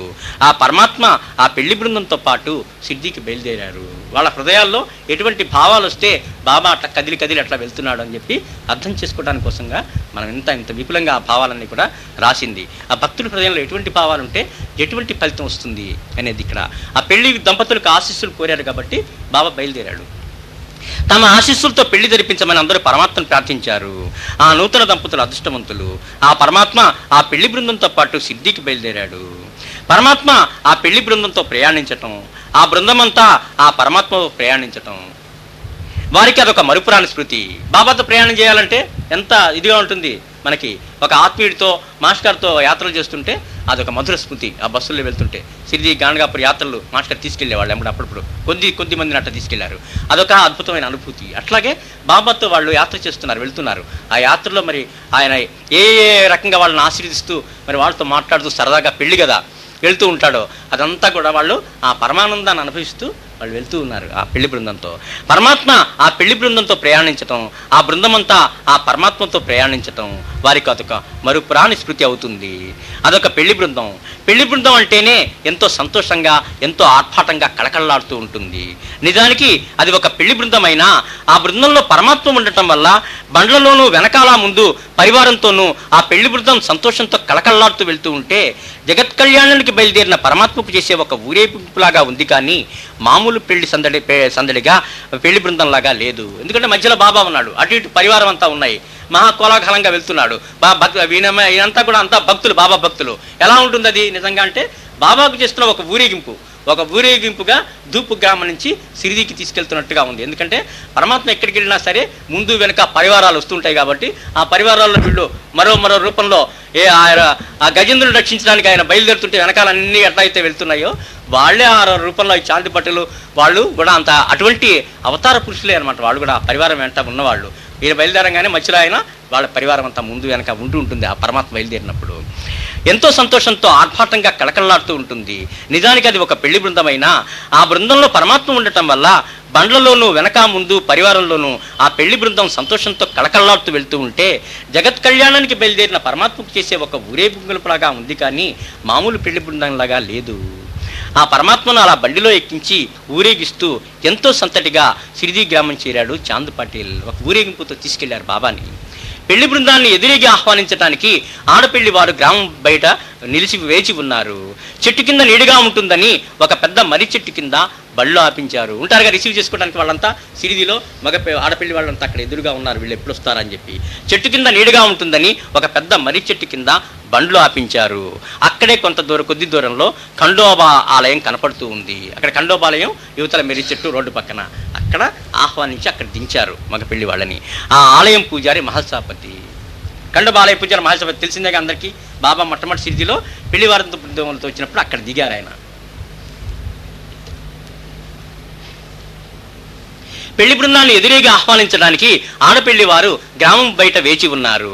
చెట్టు కింద నీడిగా ఉంటుందని ఒక పెద్ద మర్రి చెట్టు కింద బళ్ళు ఆపించారు. అక్కడే కొద్ది దూరంలో ఖండోబా ఆలయం కనపడుతూ ఉంది. ఆ ఆలయం పూజారి మహల్సాపతి. పెళ్లివారు వస్తున్నారంటూ కేరింతలు కొడుతున్న పిల్లల కేకలు విని ఆలయంలోంచి బయటికి వచ్చి నిల్చున్నాడు ఖండోబా మందిర పూజారి మహల్సాపతి. కోలాహలంగా ఉంటుందిగా, పెళ్లివారు వస్తున్నారని చెప్పి పిల్లలు అరుస్తుంటే ఏందో సందడిగా ఉందని లోపల నుంచి బయటకు వచ్చాడు. పెళ్లివారు వస్తున్నారంటూ కేరింతలు కొడుతున్న పిల్లల కేకలు విని ఆలయం నుంచి బయటికి వచ్చి నిల్చున్నాడు ఖండోబా మందిర పూజారి మహల్సాపతి. మందిరం వైపే వస్తున్న పెళ్లి బృందం కనపడింది. అక్కడేగా ఉంది చెట్టు, అక్కడికి వచ్చేస్తున్నారు బృందం ఉంది. ఓ బండి మీద తలగుడ్డ చుట్టుకుని ఉన్న వ్యక్తి దివ్య వచ్చస్తో వెలిగిపోతూ ఉన్నాడు. మధ్యలో బాబా కనిపించాడు పరమాత్మ. ఓ బండి మీద తలగుడ్డ చుట్టుకున్న వ్యక్తి దివ్య వచ్చస్తో వెలిగిపోతున్నాడు. వెంటనే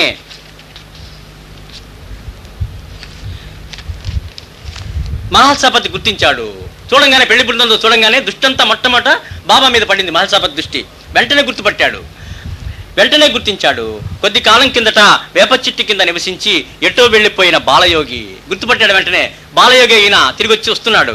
మహల్సాపతి కళ్ళు మెరిశాయి. బాబా అంటూ ఆనందంతో కేక పెట్టాడు. చూస్తుండగానే వెంటనే గుర్తుపట్టి పరమానందం చెందాడు. బాబా అని అరిచాడు. బండ్లు దగ్గరికి వచ్చాయి, ఆగాయి. బండిలోంచి ఒక్కరొక్కరే దిగుతున్నారు. దూరం నుంచి చూసి పెట్టి పెద్దగా అరిచాడు బాబాని. మహల్సాపతి కళ్ళు మెరిశాయి. బాబా అంటూ ఆనందంతో కేక పెట్టాడు. బండ్లు దగ్గరికి వచ్చాయి. ఎందుకంటే ఎంతో కాలంగా ఆయన ఎదురు చూస్తున్నాడు, 1.5 సంవత్సరంగా. మళ్ళీ ఆ పిల్లవాడు రావాలి ఇక్కడికి, ఆయన ఇక్కడికి ఖచ్చితంగా నేను మళ్ళీ దర్శనం చేసుకోవాలని చెప్పి ఆలోచిస్తున్నాడు మహల్సాపతి. ఎందుకంటే బాబా తన గురుస్థానం అని చెప్పాడు. గురుస్థానం దర్శనానికి ఎప్పుడైనా బాబా వస్తాడని చెప్పి ఆయనకు నమ్మకం. అందుకని ఎప్పుడెప్పుడైనా బాలయోగి తప్పకుండా వస్తాడని చెప్పి అప్పటి నుంచి ఎదురు చూస్తున్నాడు మహల్సాపతి. అందుకని పెళ్లి బృందంతో ఖచ్చితంగా కనిపించేటప్పటికే వెంటనే గుర్తుపట్టి పరమానందంతో కేక పెట్టాడు. మహల్సాపతి కళ్ళు మెరిశాయి. బాబా అంటూ ఆనందంతో కేక పెట్టాడు. బండ్లు దగ్గరికి వచ్చాయి, ఆగాయి. బండ్లోంచి ఒక్కరొక్కరే దిగుతున్నారు.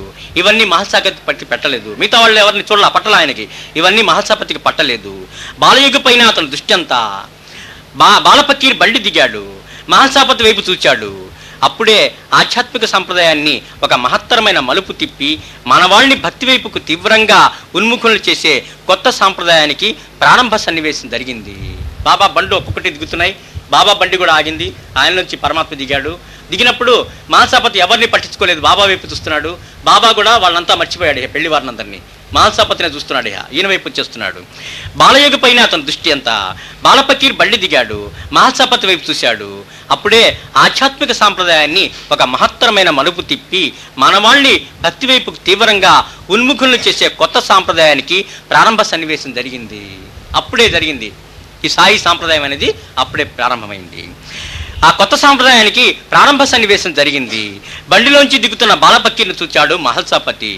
బాలపకీరు అలౌకికమైన దివ్య ప్రేమతో మహల్సాపతి వైపు చూచాడు. ఇద్దరి దృష్టి ఒక్కటైంది. ఈయన కళ్ళు ఆయన కళ్ళు కలిశాయి. పూజారి హృదయంలో దైవం పట్ల భక్తి పెలుబుకింది. 2 కళ్ళు కలిసేటప్పటికే ఒక పరమమైన భక్తి భావం ఉప్పొంగింది ఈయన పైన. పూజారి హృదయంలో ఆ దైవం పట్ల భక్తి పెలుబుకింది. అతడు తన్మయత్వంతో మైమర్చిన కంఠంతో 2 తూచులు చాచి అడుగులు ముందుకు వేస్తూ ఆయే సాయి అంటూ ఇట్లా చేతులు చాచి ముందుకు 2 అడుగులు వేశాడు మహల్సాపతి. ఇద్దరి దృష్టి ఒక్కటైంది. పూజారి హృదయంలో ఆ దైవం పట్ల భక్తి పెళ్ళుబుకింది. అతడు తన్మయత్వంతో మైమర్చిన కంఠంతో 2 చేతులు చాచి అడుగులు ముందుకు వేస్తూ అయ్యే సాయి అని పిలిచాడు. సాయి సాయి సాయి అంటూ హృదయ తరంగాలు అంతటా వ్యాపించాయి. ఆ కేక ఎటువంటి కేక అంటే ఆ సాయి సాయి సాయి అనేది అప్పటి నుంచి తరంగాలుగా వ్యాపిస్తూనే ఉంది ఇప్పటిదాకాను. అట్టా కేక వేశాడు ఆ మహల్సాపతి భక్తితో. మైమర్చిన కంఠంతో 2 చూచులు చాచి అడుగులు ముందుకు వేస్తూ ఆయే సాయి అని పిలిచాడు. సాయి సాయి సాయి అంటూ హృదయ తరంగాలు అంతటా వ్యాపించాయి. భక్తి ప్రేమ రంగరించి పలికిన ఆ పలుకులు, ఆ నామధ్వనులు అలా అలా వ్యాప్తి చెందుతూనే ఉన్నాయి. ఇప్పటిదాకా కూడా ఆకుండా ఆ కంఠం, ఆ నామం అంతా ఇప్పటిదాకా వ్యాప్తి చెందుతూనే ఉంది. ఒక సాగరంలో ఒక చెరువులో కనుక రాయి వేస్తే తరంగాలు అట్లా చివరిదాకా వెళ్తూనే ఆగవు, ఎప్పటికీ కూడా ఆగవు. చిన్నవైనా సరే అట్లా వెళ్తూనే ఉంటాయి. ఆ నామత్వంలో అలా అలా వ్యాప్తి చెందుతూనే ఉన్నాయి. ఆ భక్తుని ప్రేమకు స్పందిస్తూ ఆ దైవం 2 అడుగులు వేస్తూ ముందుకు నడిచాడు. మహల్సాపతి 1 అడుగు వేస్తుంటే బాబా 2 అడుగులు వేసి ముందుకు వస్తూ ఉన్నాడు. అలా వ్యాప్తి చెందుతూనే ఉన్నాయి. ఆ భక్తుని ప్రేమకు స్పందిస్తూ ఆ దైవం 2 అడుగులు వేస్తూ ముందుకు నడిచారు. భగవంతుని భక్తుని అపూర్వ సంగమం అది. ఒకళ్ళతో ఎదురుగా ఒకళ్ళు దగ్గర వచ్చేస్తున్నారు. భగవంతుడు భక్తికి కట్టుబడతాడనే మాట ముమ్మాటికి నిజమైంది. ఆధ్యాత్మిక మూల సిద్ధాంతం ఏంటంటే భక్తికి భగవంతుడు కట్టుబడాలి, అది సిద్ధాంతం. మన ప్రార్థనకి భగవంతుడు లొంగి మన దగ్గరికి వస్తాడు, మనల్ని ఆదిస్తాడు, మనల్ని రక్షిస్తాడు, మనల్ని కాపాడుతాడు, మన వెంట ఉంటాడు. అది భగవంతుడి ఆధ్యాత్మిక సూత్రం. ఆ సూత్రం నిజమైంది ఇక్కడ. దైవం 2 అడుగులు వేస్తూ ముందుకు నడిచారు. భగవంతుని భక్తిని అపూర్వ సంగమం అది. భగవంతుడు భక్తికి కట్టుబడతాడనే మాట ముమ్మాటికి నిజం. మహల్సాపతి తన భక్తితో సాయిని కట్టివేశాడు కాబోలు. సిరిది నుంచి సాయి మరెక్కడికి పోలేకపోయారు. ఆయన భక్తి ఎంతటిదంటే అప్పుడు ఆ వేసిన కేక ఎంత భక్తితో వేశాడంటే ఇక బాబా ఎక్కడికి ఆ ఊరు దాటి ఎప్పుడు బయటికి వెళ్ళలేదు అసలు. సిరిడి నుంచి సాయి మరెక్కడికి వెళ్ళలేకపోయారు. ఆ అపూర్వ క్షణాన మహత్సాపతి నుంచి వచ్చిన సాయి అన్న పిలుపు మహామంత్రమై జగత్తంతా వ్యాపిస్తోంది. అదే మహామంత్రం, సాయి మంత్రం ఇప్పుడు జగత్తంతా వ్యాపిస్తుంది. ఆ రోజు సాయి ఆ కళ్యాణానికి సిరిడి వచ్చింది, ఆ జగత్ కళ్యాణ కార్యక్రమం జరిపించడానికే. ఇప్పుడు జరుగుతున్న జగత్ కళ్యాణం అంతా బాబా వల్ల వచ్చింది. నామాత్రంగా కళ్యాణానికి వచ్చి ఆయన సిరిడిలో ఉండి జగత్ కళ్యాణం జరిపిస్తూ ఉన్నాడు. భోగలాలస సంకుచిత స్వార్థపరతలో మునిగి తేలే మానవాళిని నిరాడంబరత నిస్వార్థం వైపు మళ్లించటమే మహాత్ముల అవతార కార్యం. ఏ ఆడంబరాలు వాటి వల్ల మనకు మనశ్శాంతిని ఇవ్వలేవు. చుట్టూరా రకరకాల వస్తువులను పేర్చుకున్నందువల్ల మనకు దాని నుంచి సంతోషం ఆనందం కలగవు. కలిగినా కానీ కొద్దిసేపే, ఎక్కువ దుఃఖం తక్కువ సుఖం మనం పొందేది వాటి వల్ల. భోగలాలస సంకుచిత స్వార్థపరతలో మునిగి తేలే మానవాళిని నిరాడంబరత నిస్వార్థం వైపు మళ్లించటమే మహాత్ముల అవతారి కార్యం. మహాత్ములు అవతరించేది ఎందుకంటే మనకి అసలైన విషయం చెప్పడానికి. నిరాడంబరతలోనే నిస్వార్థంలోనే మనకి ఆనందం ఉందని చెప్పి వాళ్ళు అనుభవపూర్వకంగా మనకి అనుభవాలు ఇచ్చి మనకి మన హృదయంలో మార్చి మారుస్తారు మన హృదయాల్ని. తద్వారా నేను వేరు అనే అహంభావం నిర్మూలమై విశ్వమంతా నిండిన దైవమే తానైన స్థితిని పొందాలి. దైవం మనకి అడ్డం ఏంటంటే నేను వేరు దైవం వేరు అనుకోవటమే అనే భావమే అడ్డం. కాబట్టి ఆ అడ్డాన్ని పలచపరచడానికి వాళ్ళు ఇదంతా అవతారికారం చేస్తూ వస్తారు. తద్వారా నేను వేరు అనే అహంభావం నిర్మూలమై విశ్వమంతా నిండిన దైవమే తామైన స్థితిని పొందాలి. ఇది మహాత్ములు నిర్దేశించిన లక్ష్యం. అంతా ఒకటే అనే భావం మనకి అనుభవపూర్వకంగా రావాలి. అది వాళ్ళు ఆశించేది. పొలాలు దున్నినా, కలుపు మొక్కలు పీకి పారేసినా చక్కని పంట రాబట్టడం ఎలా అనేదే రైతు యొక్క ఆంతర్యంలో ఎప్పుడు నిలిచి ఉండే లక్ష్యం. రైతు ఏం చేస్తాడు? విత్తనాలు వేసేటప్పుడు పంట రాబట్టాలి ఎప్పుడైనా కానీ. అది ఆయన యొక్క ప్లాన్ ఏంటంటే పండించాలి, పొలంలో పంట రాబట్టాలి. ఇది మహాత్ములు ఇచ్చే లక్ష్యం. పొలాలు దున్నినా, కలుపు మొక్కలు పీకి పారేసినా చక్కని పంట రాబట్టడం ఎలా అనేదే రైతు యొక్క ఆంతర్యంలో ఎప్పుడు నిలిచి ఉండే లక్ష్యం. అతని పొలంలో ఏ పని చేసినా కానీ ఎక్కువ పంట ఎట్లా వస్తుంది అని దానికోసంగానే చేస్తుంటాడు. ఎరువులు వేసినా, కలుపు మొక్కలు పీకేసినా, ఏ పని చేసినా కానీ వాటిని రక్షించుకుంటూ వచ్చేది. ఎందుకంటే పంట రాబడి ఎక్కువ రావాలి, బాగా పండాలి పొలం. అందుకే ఏ పనైనా అతను చేసేది పొలంలో. అలాగే మహాత్ములు ఎలాగైనా మానవాళిని త్యాగిగా చేసి శాశ్వతానంద వైపు, దుఃఖరహిత స్థితి వైపు పరిణామం చెందించడమే అనే లక్ష్యంతో ఉంటారు. మహాత్ముల లక్ష్యం ఏంటంటే మనల్ని ఎట్లాగైనా కానీ మన అంతఃకరణ పవిత్రం చేసి దైవం వైపు మళ్లించటమే వాళ్ళ అవతారికారం. వాళ్ళు ఏ పని చేసినా కానీ దానికోసమే చేస్తారు. ఈ వ్యవసాయదారుడు పొలంలో ఏ పని చేసినా మేలైన పంట రావాలని ఎలా చేస్తాడో మహాత్ములంతా కూడా మన అంతఃకరణ పవిత్రం చేసి దైవం వైపు నడిపించేటందుకే ఏది చేసినా వాళ్ళు అందుకే చేస్తారు అనే లక్ష్యంతో ఉంటారు. అలాగే మహాత్ములు ఎలాగైనా మానవాళిని త్యాగిగా చేసి శాశ్వతానందం వైపు, దుఃఖరహిత స్థితి వైపు పరిణామం చెందించడం అనే లక్ష్యంతో ఉంటారు. అందుకేనేమో శ్రీ సాయిబాబా సిరిడి గ్రామస్తులకు తనను దర్శించవచ్చిన భక్తులకు అలాంటి అవకాశాలు కలగజేసేవాళ్ళు. పరమాత్మ సాయి తాము నివసించే మట్టితో నిర్మింపబడిన ద్వారకామాయిలో దీపాలు వెలిగించడం ప్రారంభించేవాళ్ళు. బాబా ఏది ప్రబోధించినా కానీ వాళ్ళలో త్యాగభావం నేర్పడానికి, నిస్వార్థం, నిరాడంబరత్వం, ఇతరులతో ప్రేమ పంచడం, ఇవన్నీ వాళ్ళ హృదయంలో ఈ గుణాలు మేల్కొల్టానికి చేస్తూ ఉండేవాడు. పరమాత్మ సాయి తాము నివసించే మట్టితో నిర్మింపబడిన ద్వారకామాయిలో దీపాలు వెలిగించడం ప్రారంభించారు. ద్వారకామాయిలో ప్రమిదల నిండా నూనె పోసి ఒత్తులు వేసి వెలిగించి ఆ దీపాలు తెల్లవారులు వెలుగుతూ ఉండేటట్టుగా చూసేవారు సాయి. అక్కడి నుంచి పెళ్లివారి బృందంతో మసీదులోకి వచ్చిన తర్వాత వేప చెట్టు కింద కొంతకాలం ఉండి మసీదులోకి వస్తాడు బాబా. అక్కడ నివసించడం ప్రారంభించిన తర్వాత ఒక కార్యక్రమం చేపడతారు. ఏంటంటే ద్వారకామాయిలో ఎక్కువగా దీపాలు పెట్టేవాడు. ద్వారకామాయి ఎదురుగా నింబారు, పూలమాలలు, పక్కనే కాంతులు వెదజల్లుతున్న ఇత్తడి దీపపు సెమ్మలు, వాటి నిండా కాంతివంతంగా వెలిగే దీపాలు. పరమాత్మ సాయి తాము నివసించే మట్టితో నిర్మింపబడిన ద్వారకామాయిలో దీపాలు వెలిగించడం ప్రారంభించారు. ద్వారకామాయిలో ప్రమిదల నిండా నూనె పోసి వత్తులు వేసి వెలిగించి ఆ దీపాలు తెల్లవారులు వెలుగుతూ ఉండేటట్టుగా చూచేవారు సాయి.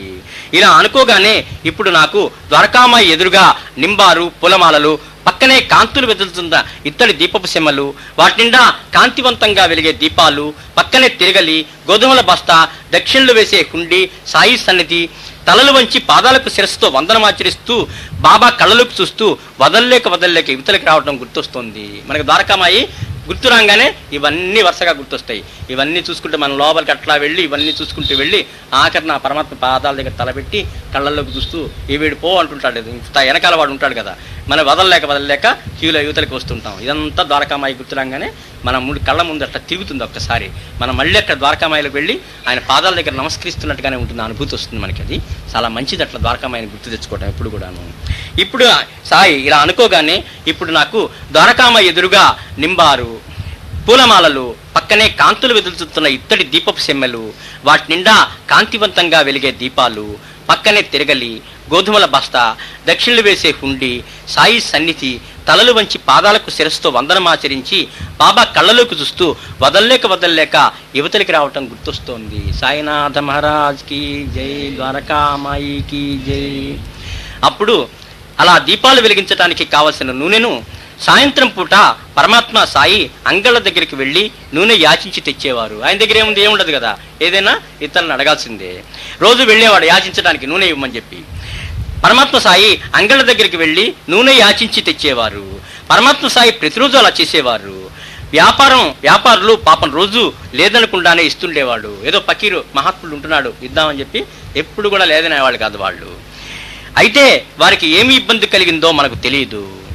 నూనె సరఫరా సరిగా లేకనో, సరిపడినంత నూనె తమ వద్ద లేకనో కొంతకాలం గడిచేసరికి కొంత తడపడాయిస్తూ ఇవ్వటం ప్రారంభించారు. మొట్టమొదట చాలా పరమానందంగా ఇచ్చేవాళ్ళు కాస్త కొంత ఇవ్వటానికి వెనక ముందు అడుగువేస్తూ ఇష్టం లేకుండా ఇవ్వటం మొదలుపెట్టారు. కొంతకాలం తర్వాత నూనె సరఫరా సరిగా లేకనో, సరిపడినంత నూనె తమ వద్ద లేకనో కొంతకాలం గడిచేసరికి కొంచెం తడపడాయిస్తూ ఇవ్వటం మొదలుపెట్టారు.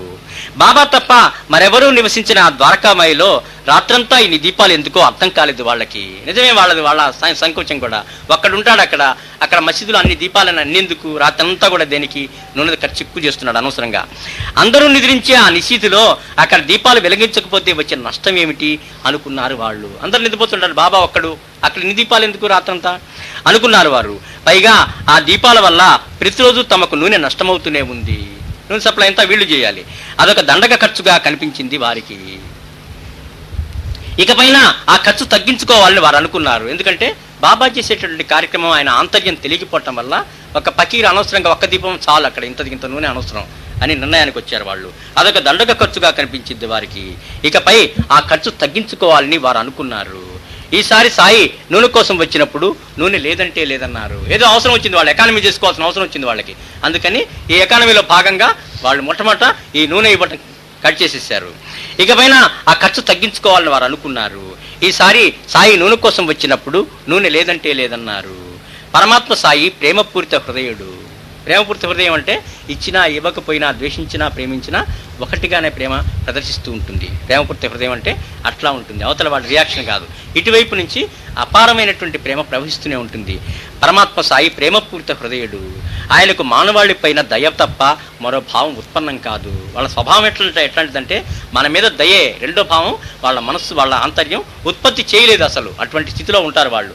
దయే వాళ్ళ నుంచి ప్రవశించేది, ప్రేమే వాళ్ళ నుంచి వచ్చేది మనకి. అంతే తప్పితే రెండో భావం రావడానికి అక్కడ అవకాశం లేదు, అక్కడ ఉండదు రెండో భావం అసలు. ఆయనకు మానవాళి పైన దయ తప్ప మరో భావం ఉత్పన్నం కాదు. గ్రామస్తుల భావం పరమాత్మ సాయి గ్రహించారు. వారు తన బిడ్డలు. తండ్రి బిడ్డల్ని ఏమనగలగలు? ఇచ్చినా ఇవ్వకపోయినా మన పిల్లాడు మనకి సంపాదిస్తుంటాడు, ఇచ్చినా ఇవ్వకపోయినా మనం ఏం అనం వాడిని. మనకి వాడి పట్ల ప్రేమ తగ్గదు ఏమన్నా అన్నా కానీ. ఆయనకు మానవాళి పైన దయ తప్ప మరో భావం ఉత్పన్నం కాదు. గ్రామస్తుల భావం పరమాత్మ సాయి గ్రహించారు. వారు తన బిడ్డలు. తండ్రి బిడ్డల్ని ఏమి అనగలడు?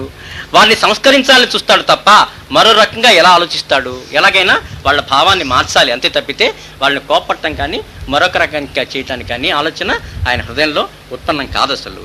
వారిని సంస్కరించాలని చూస్తాడు తప్ప మరో రకంగా ఎలా ఆలోచిస్తాడు? పరమాత్మ సాయి వారిని ఏమీ అనలేదు, ఇచ్చినా ఇవ్వకపోయినా ఒకటిగానే ఉన్నాడు. వాళ్ళ హృదయాన్ని సంస్కరించాలి అని అనుకున్నాడు ఆయన, అంతే. పరమాత్మ సాయి వారిని ఏమీ అనలేదు.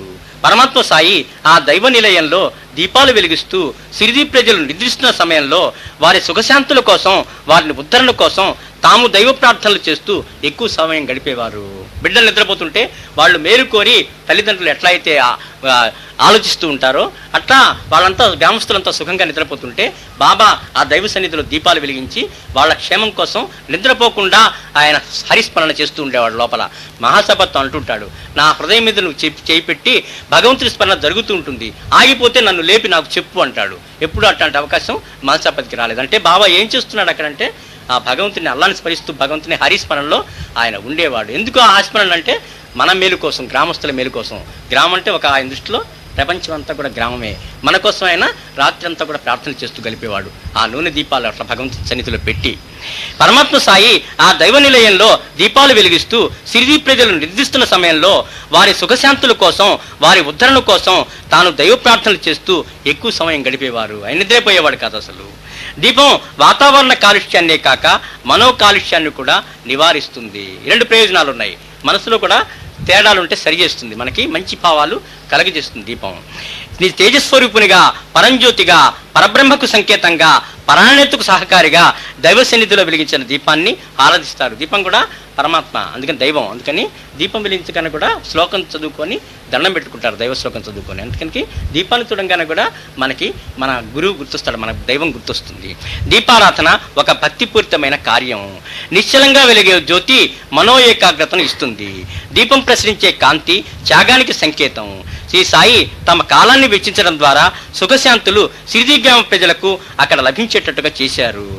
పసిబిడ్డ ఆదమర్చి నిద్రిస్తుంటే తల్లి బిడ్డకు కావాల్సినవన్నీ సమకూర్చడంలో నిమగ్నమైనట్టుగా పరమాత్మ సాయి తమ సమయాన్ని, శక్తిని గ్రామ ప్రజల సంక్షేమం కోసం వెచ్చిస్తుంటే గ్రామ ప్రజలు అందుకు అవసరమైన నూనెనైనా త్యాగం చేయవద్దా? తనింత త్యాగం చేస్తున్నాడు, వాళ్ళు కూడా త్యాగం చేయడం, కొంత త్యాగం చేయడం నేర్పాలి వాళ్ళకి. అందుకని అడిగి తీసుకునేవాళ్ళు వాళ్ళ దగ్గర. ఆ త్యాగభావం వాళ్ళు బలవంతంగా త్యాగం చేయించేవాళ్ళు, నేర్పడం అనమాట వాళ్ళకి.